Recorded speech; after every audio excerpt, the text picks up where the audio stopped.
Hello, and welcome back to another episode of Imperfect Marketing. Today, I am super excited that we are here with Elayna, and we're going to be talking about personal branding. If you're looking to articulate the value of your elite coaching fees and evolve your client base into clients that inspire you just as much as you inspire them, this episode is going to give you some really great information. She is a personal branding coach who helps you unlock your creativity to powerfully differentiate yourself as the only choice for your future best clients, which I love. And as she puts it, there's nothing more differentiating than being exactly who you are, which I think is just so perfect. Welcome. Thank you so much for joining me today. Yeah, thank you so much, Kendra. Excited to be here. So let's start off with what is personal branding, just to kick us off so we're all on the same page. Yeah, well, I'd like to start off by talking about what it's not. Most of my clients, when they come to me, I'll tell them the first thing that we're going to do is we're going to stop thinking about personal branding. There's something about that construct that hinders us.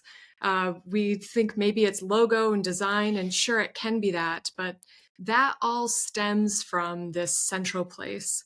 And that central place is you. It's the way that you see the world, and it's the way that you express the way that you see the world.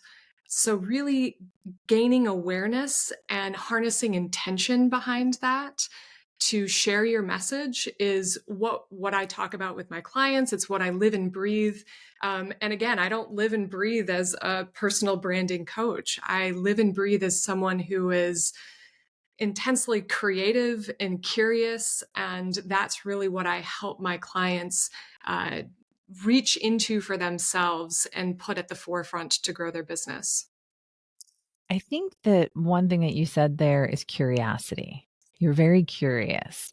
I find that curiosity really does help people, or working with someone who's curious really helps people understand where they're headed, where they're going, and gives you a different perspective. And it challenges you, I think, to see deeper. Is that what you find? Yes, yes, definitely. And if you can hear my dog drinking loudly in the background, welcome everyone.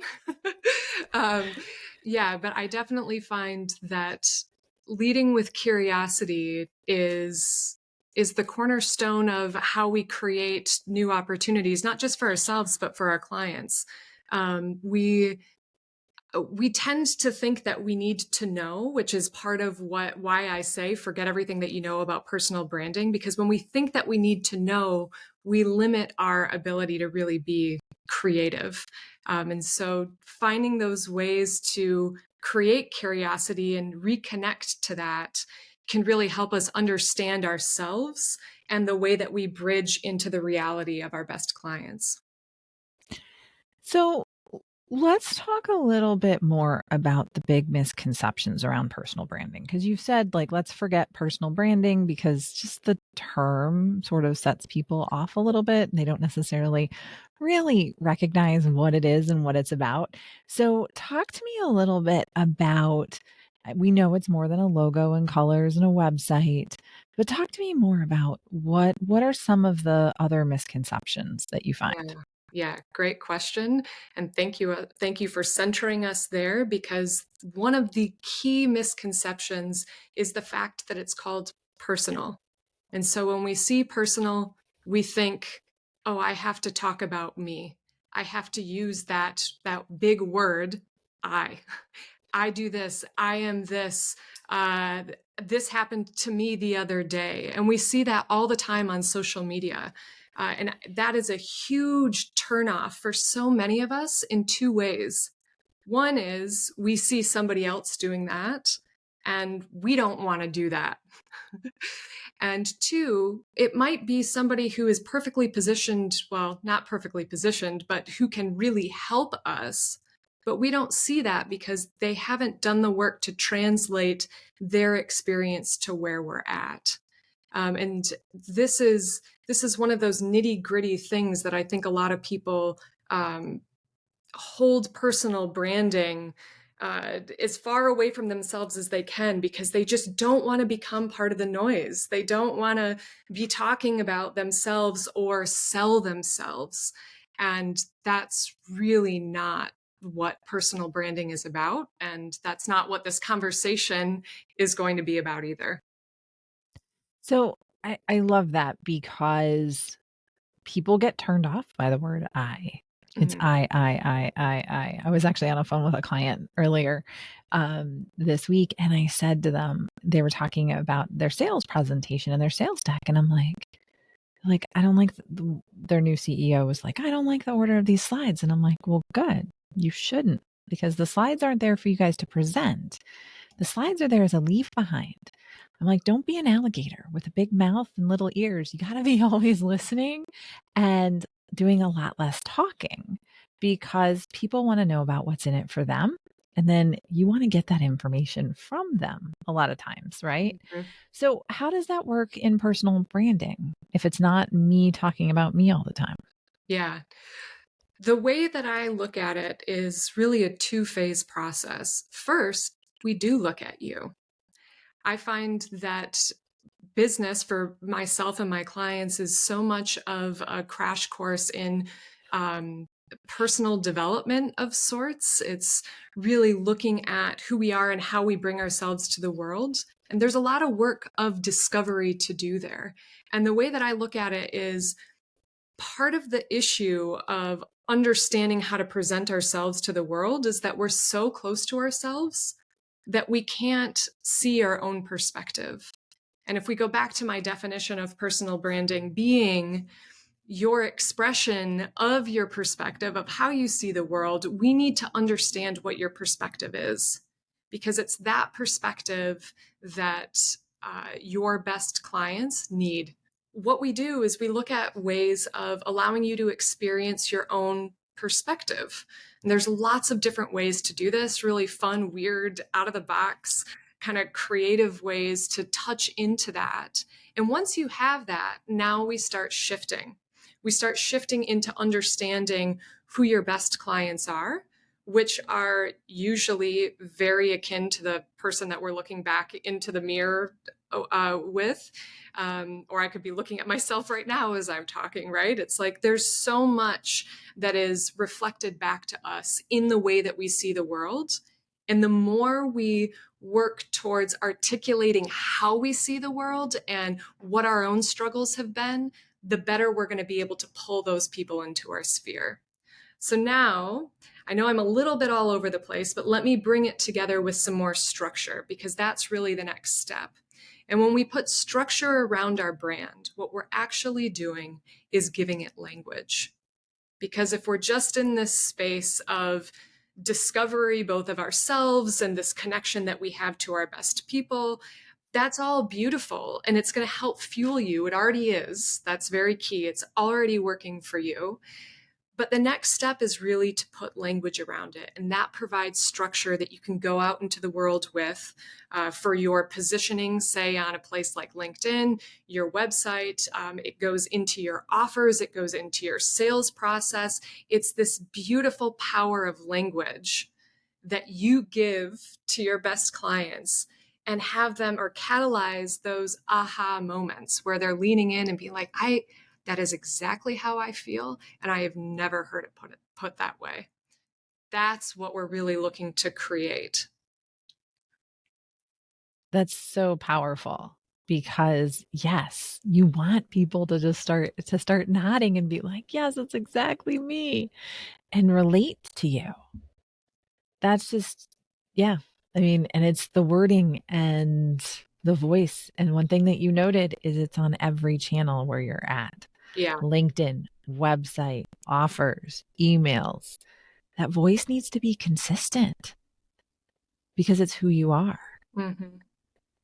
I was recently talking to someone who had outsourced their um, website copy, and I guess the person that they were outsourcing it to later said, "Sorry, we're not going to do that with you."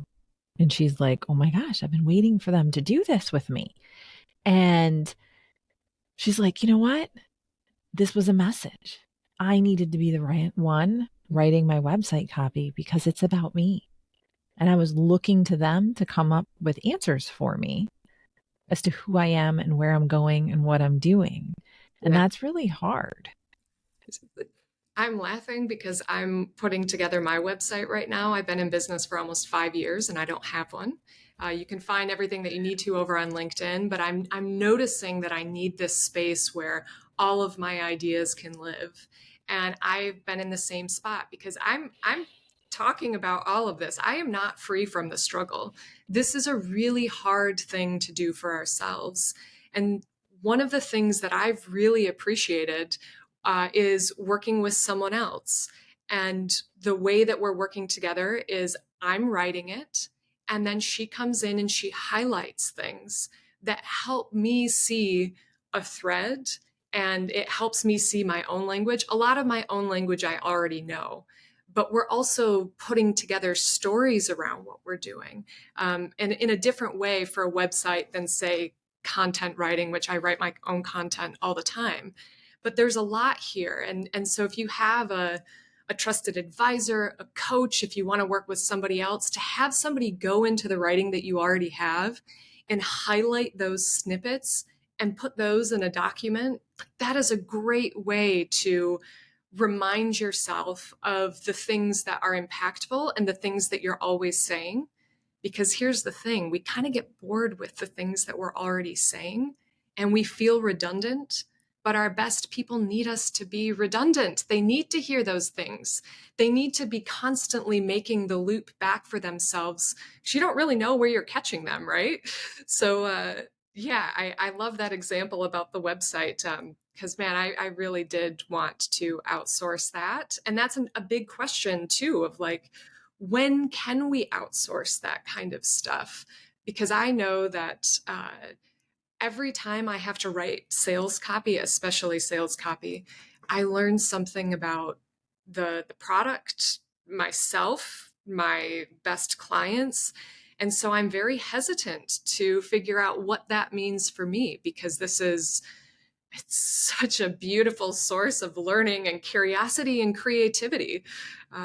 So yeah, I just kind of threw some more out there for us to ponder and question and answer for ourselves. So, one of the things that I really like that you said is that you've been in business for 5 years and you still don't have a website. Yes. So, the thing that I want to pull out of that for everybody listening or watching is you don't need everything. I talk about this all the time. I was like, do not kill yourself to be on 17 different social media channels and have a website and keep it updated with a blog. And, yes, you need to be consistent with your communications. I mean, that's my belief, but don't sign up for more than you can handle. Hmm. And not everything everybody says is truth or needed. Right. And it's okay to challenge a little bit of the status quo, which I think is just really cool to note. And I think that was just really insightful. Yeah. And I do believe that you can outsource writing. I mean, I do it for a lot of my different clients. You can outsource that, but you got to find someone that really understands who you are. Hmm. And you have to know that going into it so that they can reflect who you are, Yes. right? Yeah. It is very much a partnership. And I'm appreciating this partnership that I'm growing right now. And I do it for my clients. I do help because I have clients who are just like, I do not want to do this. And it's clear, the delegation there is clear. But for some of us, like me, it's not. And so we really need to lean into the questions around what the thing is giving us. And perhaps that's okay, or perhaps there are things that once we do offload that, like I could seek that learning elsewhere. That's really the question that I'm sitting with for myself right now. Do I want it to be this kind of learning? Or if I offload it, can I shift over to this learning and this curiosity? Which do I need right now? And I think that kind of going back to the idea of you don't need to be in every place. We need to be constantly tinkering with questions to understand what's in this for us. and not in a self-aggrandizing way, like what is going to support you with where you're at right now. Because I think one of the biggest misconceptions about marketing as a whole is that we assume that marketing means to the masses, and it doesn't. Marketing can be one conversation to the next, and really that's how I've built my business. Most of that was originally on LinkedIn, before pre-pandemic. So that's changed, right? There's a lot that's changed. And that's another thing. It's like, how are we evolving? How are we changing? How are we keeping these questions with us, tinkering with them so that they serve us as opposed to just sourcing what worked for somebody else? Yeah, marketing is not a bad word. Sales is not a bad word. People ask me all the time, they're like, oh, I don't think I could just go into my own business because I don't like to sell. I'm like, I don't sell.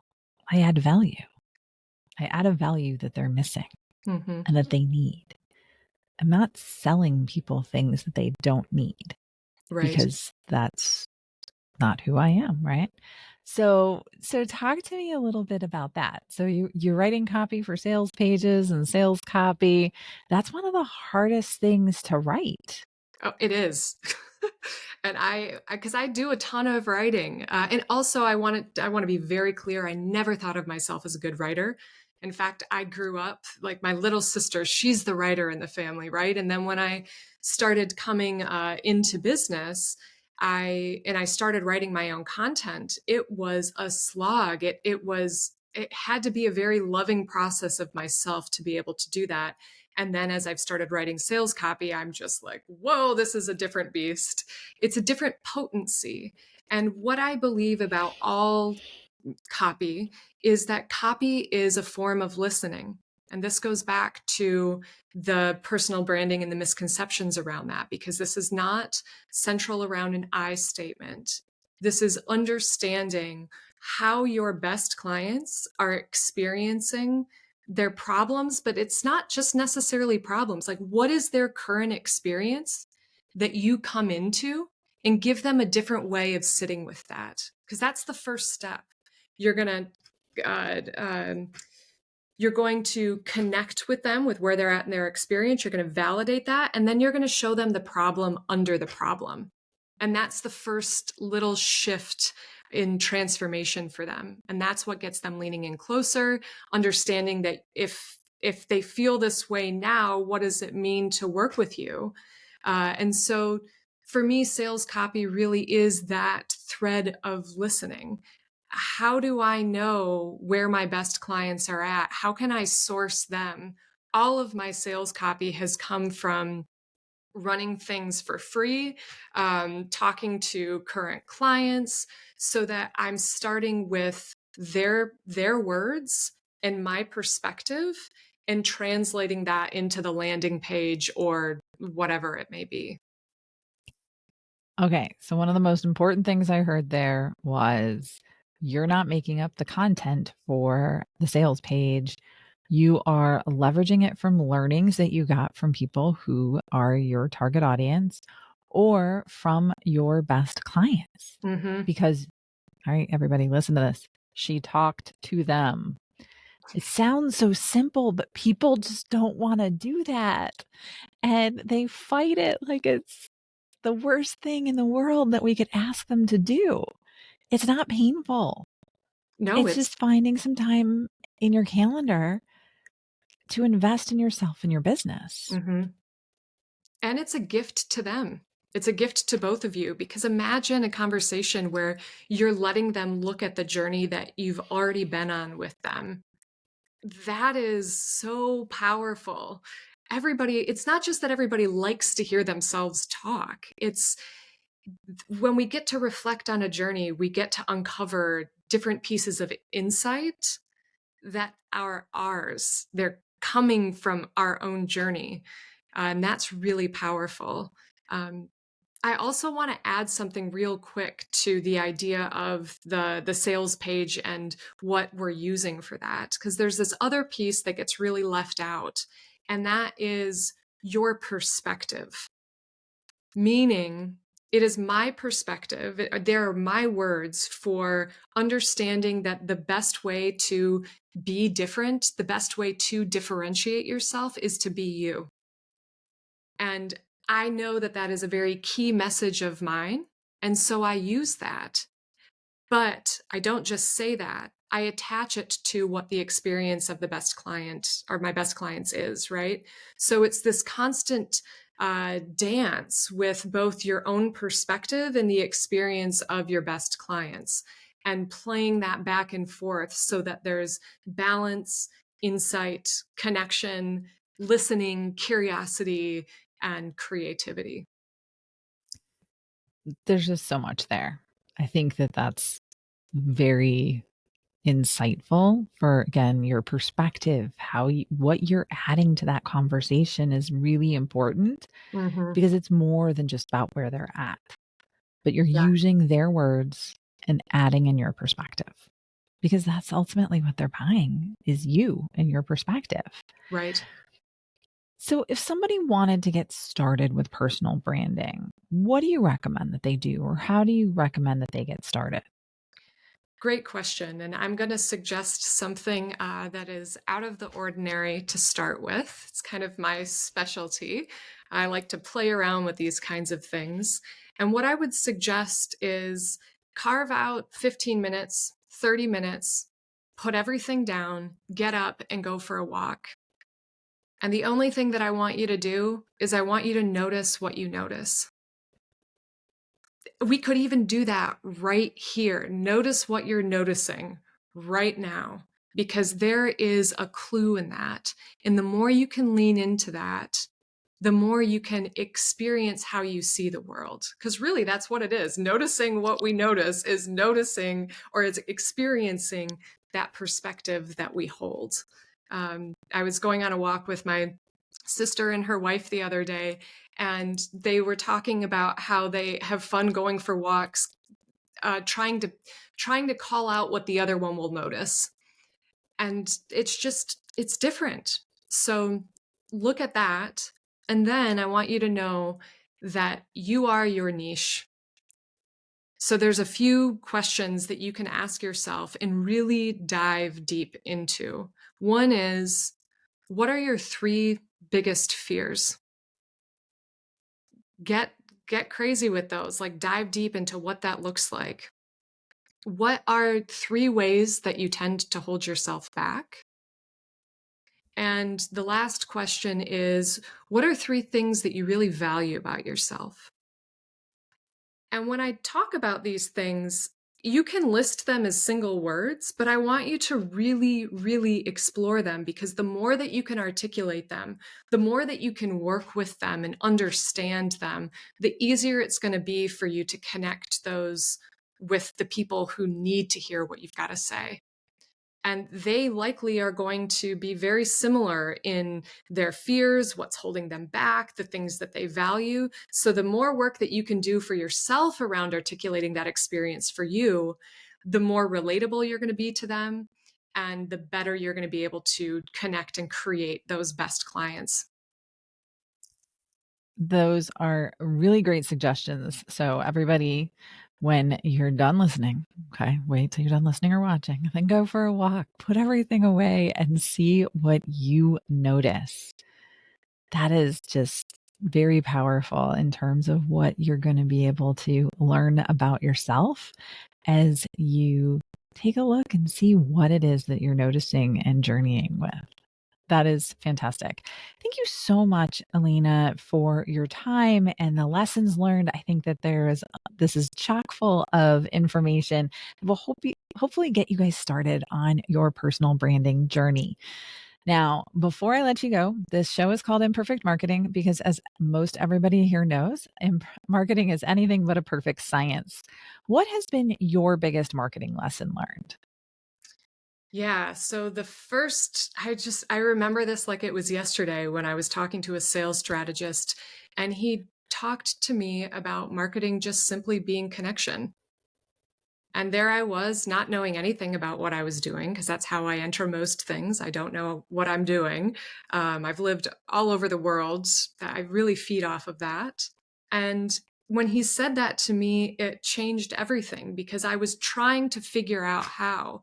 And I was following other people, I was following their systems, I was trying to fit myself into these boxes that just didn't feel right. And I think that that's true for so many of us, is that when we have that yucky feeling, that is often an indication that we are trying to fit ourselves into a box that is not self shaped. So, yes, that has been one of my biggest learnings in marketing. So, marketing is definitely all about connection. So, make sure that you are connecting and reflecting your personal brand that is a lot more than you may have thought it was. Thank you all so much for tuning in, no matter where you're watching or listening. I do appreciate it a ton. If you got something from this episode, and hopefully you did, because I know that I did, you can go ahead and I'd love it if you would rate and subscribe wherever you're listening or watching. Until next time, have a great rest of your day, and I'll see you for another episode of Imperfect Marketing.